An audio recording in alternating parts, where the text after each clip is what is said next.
আমার কাছে মনে হচ্ছে তার কার্যক্রমে বিগত সময়ে দীপুমণি এবং নরসেল যে পথে হেঁটেছেন ঠিক একই পথে আপনার সব হাঁটা শুরু করেছে।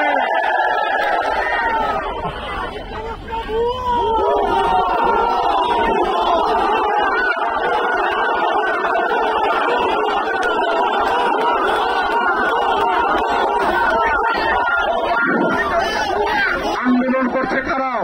আমরা করছি, তাই কিনা?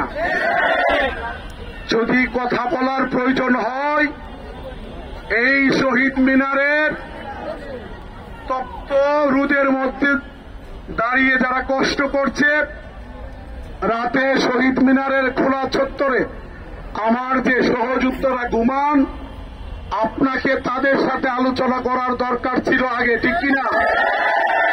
কিন্তু আমরা জেনেছি আপনি অবসরপ্রাপ্ত শিক্ষক নেতার সাথে আগে মিটিং করে সিদ্ধান্ত নিয়েছেন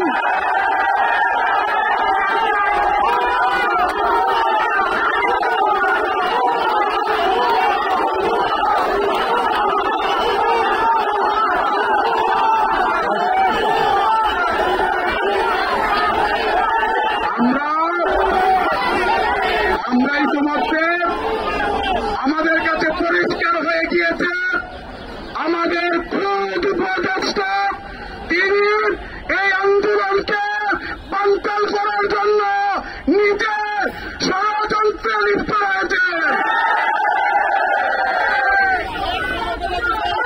আমরা কোন ষড়যন্ত্রে পা দেব না। আপনি যতই ষড়যন্ত্র করেন কোনো লাভ হবে না।